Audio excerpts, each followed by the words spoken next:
What's up, ladies and gentlemen? Today we return to discuss a rather interesting topic about the bare essentials of a digital marketing strategy for your law firm. So when I'm talking about the bare essentials for a digital marketing strategy for a law firm, what am I really talking about? I'm talking about building trust between you and your client. I'm talking about the things which help a client decide whether to take you as their lawyers or not. So what are the things which will help them decide? I'll be giving you a list of 5 things which you could definitely implement on your website, on your social media platforms, to ensure that your web visitors actually become paying clients, right? So what are the things? The first thing is integrating your social media profiles and your online community profiles into your website. Why would you want to do that? Because you want to build trust, of course. That you have hundreds of videos on YouTube, that you have thousands of connections on LinkedIn, that you have 15 recommendations from various clients you have catered to already in various areas of specializations. These are the kind of things which will help me decide as a client to take you up as a lawyer, right? So when you integrate your LinkedIn profile, your YouTube account, your Instagram account, your Facebook account, this is you saying that you've been there for quite some time. And even if you have not been there for quite some time, you are there to be reckoned with, and you have some metal, and you have the capability to take up their work and exceed their expectations with that. So when you build your trust, you show the kind of works that you have done, the kind of achievements that you have garnered in the span of your career. So how you do that is you integrate all these social media profiles into your website. Now you will ask me the question that how do I handle so many social media platforms altogether myself without hiring a digital marketer? You could do it yourself. It's very easy. How do you do that? The kind of text that you place underneath your video is going to be the same everywhere, whether it be YouTube, whether it be Instagram, LinkedIn. The copy of your social media campaign is going to be the same everywhere. Of course, if your video is for Instagram and YouTube Shorts, it will be vertical. And if it's for YouTube and LinkedIn, of course, it's going to be horizontal. So you make 2 copies of the same video and you post it on different social media platforms on Quora. So once you get into the habit of doing this, you allot that 3 hours every day, or let's say 2 hours every day. And I'm telling you, it will give you rewarding results. It will actually skyrocket your clientele like anything. So that's tip number 1. What's tip number 2? Tip number 2 is having a brand image. How do you do that? Having a brand image is, of course, who you are as a lawyer, who you are as a law firm. Let's say, for example, I'm talking about energy laws and I'm talking about the environment. I'm talking about my social responsibility. So let's say, for example, if you have done a lot of pro bono work, that's the kind of thing you want to show in your website, the kind of things that you have done. So once you start showing that, the clients will humanize you. And once they humanize you, they are more prone to take you as a lawyer rather than not. So having that brand image, and again, when I'm talking about a brand image and branding, the logo is very important. The logo comes hand in hand with your image. Let's say, for example, a lot of people choose this bland text that, let's say, for example, Times New Roman font 12. I'm not writing a research paper. I'm not writing an article. I'm designing a logo. This is who you are. Are you just black and white text? No, you're not. And neither is your law firm, of course. So even if you see all the biggest law firms in our country, they have really beautiful logos, whether it be AZB, whether it be Cyril Ramachandran Mangaldas. It reflects who they are. And that's how they have showcased it on their websites. So whenever you are presenting yourself, you present the kind of values you want to imbibe. Of course, when you are talking about designing, you choose specific colors to exude that kind of personality. You could choose blue. Most law firms choose blue and purple. And of course, there is nothing which stops you from choosing other colors. But anything which is your law firm, please go ahead and choose that. If you are, let's say, an energy law firm, let's say, for example, something which deals with matters of electricity, then it makes sense for you to choose blue. If, let's say, if you're into coal, etc., so then of course yellow. Then these are the kind of things which you have to decide as a law firm which colors to choose, etc. That's completely up to you. But it should look good on your website. The logo that you choose should gel well with the whole website that you make. So it's very essential that you decide your brand image, that one logo that you make once is going to be used everywhere, in your thumbnails of YouTube videos and Instagram, everywhere. That logo will become your identity, and it should become like this, that whenever they see your logo there, they will understand that it is, let's say, those 3 bars which are there for try legal. That's when people will understand that it's try legal. So if you want your law firm to become that well recognized, of course you have to put in the hard work. You have to write those hundreds of articles, you have to make hundreds of videos, you have to be actively be there for your LinkedIn followers. And once you do that, you will reach that stature. So that's point number 2. So the third tip is content writing and having a content writing team. So why am I talking about content writing in the era of video marketing? I'm talking about content writing in the era of video marketing because even video marketing requires content. If, let's say, if I upload a video without the text, will it make any sense? Will it make any sense for me to upload a video without having the call to action? No, it won't. Of course not. And especially in the era of Google, like the social media giant Google, everyone has an Android phone or an iOS phone. So whenever we go on to Google, we see a list of topics which we have been actively searching. Let's say, for example, if you are a huge football fan, you'd be seeing news about FC Barcelona or any other club which you are supporting. Or let's say if you are into cricket, then you'll get news regarding Virat Kohli or Quinton de Kock or God knows how many other cricketers there are. So you get the idea. If, let's say, if I am a person who wants to hire a lawyer, I'll see more news related to law firms. I'll see more news related to the kind of issues I'm facing. So that is where your opportunity lies. You have to write articles which will impress your web visitors, especially if people see your articles again and again. That is when they know that this firm is specializing in this area of work and they have people who are really very capable, especially with these kind of matters. So that is the reason why you need to have a content writing team. So what if you don't have the money to hire a content writing team? Do you need to pay 1 rupee per word or 2 rupee per word to a content writing team for a digital marketing agency? No, you don't. You already have that resource with you because you have a team of interns. Yes, of course, the interns. Once upon a time, even I was an intern. And I really hate those days, but yeah, anyways.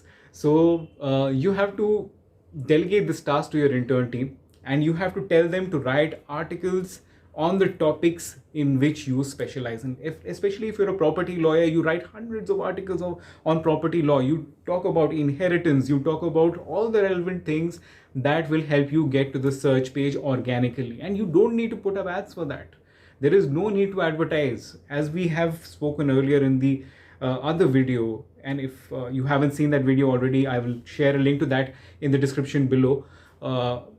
Lawyers aren't, of course, they are not allowed to advertise. So because they are not allowed to advertise, you have to use the power of organic marketing, the power of search engine optimization. And do not let this discourage you, because even the people who advertise, they have issues with sales, because many times the people who run ads, they're getting a lot of irrelevant traffic. But with organic traffic, there is no problem because you are getting exactly the kind of people who are searching for you. With advertisement, of course, it depends. Let's say, for example, if, let's say, for argument's sake, I talk about running ads for a law firm and I target people who are searching law firms in Delhi, will I not get irrelevant traffic? Of course I will get it, because if that person has just searched for it once from a friend's mobile, that friend's mobile will be shown as the person who wants to hire a lawyer. But does he really want to hire a lawyer? Let's say, for example, even if he does want to hire a lawyer, the person has searched from his own mobile, but he's just asking for it. It's a matter of general interest and it may or may not convert. So you get the idea. Organic search works differently. If a person has searched for something for over a span of a month, that is when that person is showing those contents regarding those topics. Let's say, for example, if I'm searching constantly about the new Chief Justice of India, and I'm reading more about judiciary and the way judges are appointed, etc. So naturally, I'll get news topics about that issue. Similarly, if let's say if a person has a property dispute and has been reading up on it on various platforms on online communities, that is when your law firm shows up if they are writing articles. So hence my advice, hire a content writing team. And you don't need to hire a content writing team, you already have it. You have to delegate this task to your interns. So that is tip number 3. So once the trust has been built, once the reputation has been made, that your law firm is one to be reckoned with. So once you have done that, what are the things which are left? Of course, the sales part, the easy part, right? So, but then a lot of people face a lot of issues while making the sale. And of course, even if it's the legal industry, the people who want to hire a lawyer, they're making a purchase and you are making a sale. So they'll have a list of objections and they'll be very careful while hiring a lawyer. So how do you do that? How do you plan on resolving all the objections that they may have, any kind of doubts that they may have? What do you plan to do? The first thing that you want to do is having a list of FAQs on the very first page of your website. So why you want to do that is because you want to be clear about the kind of things that you practice in your law firm, the kind of SOPs which are there. When do you expect the payment? How many days will it take to resolve the issue? What is your fees?